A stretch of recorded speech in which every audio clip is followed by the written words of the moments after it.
Welcome to Lake Pleasant, north of Phoenix, Arizona, on a fabulous March day. We've had a few days of rain, pouring rain, but the Northwest at home, it's just blizzard and terrible cold today. You couldn't have a better classroom than this.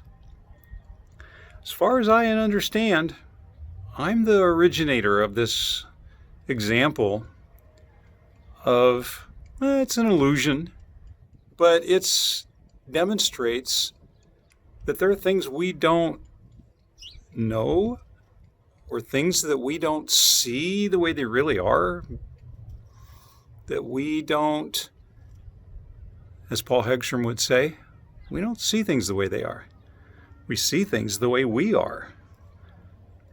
Next time you go into Starbucks, or if you purchase an extra bunch of sleeves, I would suggest showing them this little exercise.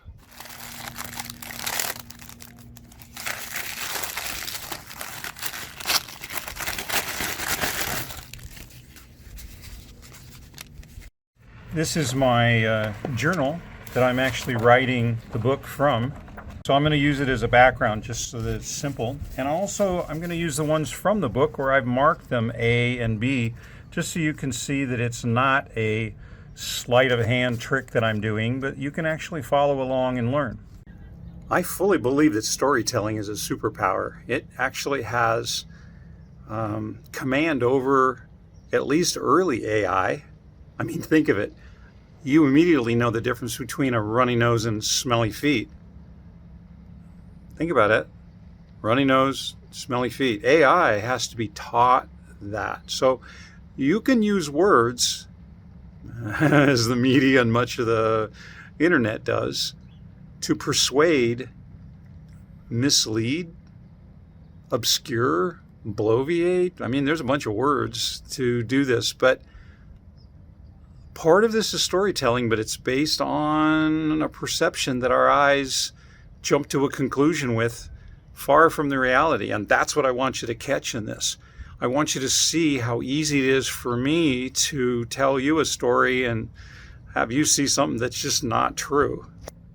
All right, so I like to give the baristas a fabulous tip or experience that they can share with others. And I think now that I've been across the country a few times with this, it's gotten out there, but you're probably going to be the first one to show it to your barista and certainly to your family. So what I'll do is I'll ask the barista a question.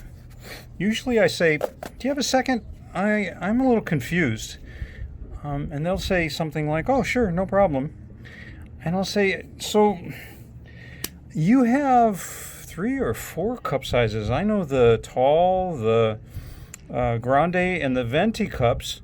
But every time I go into your rack, for sleeves, I always get confused which one's which and which one goes to which one. And they go, what? I say, well, to me, it looks like you have the small and the large, and I don't know which one to use on which one, which cup. And they'll go, huh, what? I go, well, look, you have small and you have large.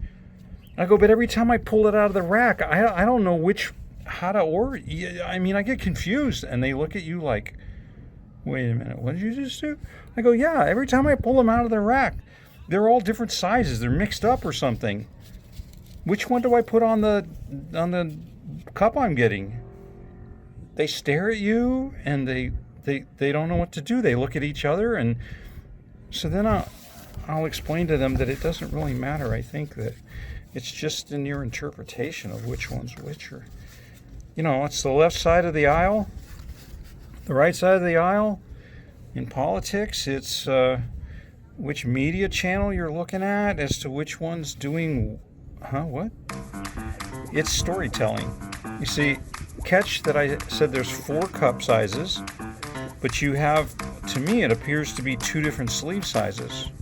And immediately their brain goes, well, sure as heck I see that those are different sizes, right? And yeah, definitely. I hope that you can take that as an example, share with your friends and family, show them that right in front of us, we have blind spots, we have scotomas, right? And we have illusions, things that we just don't see things the way they are. We see things the way we are.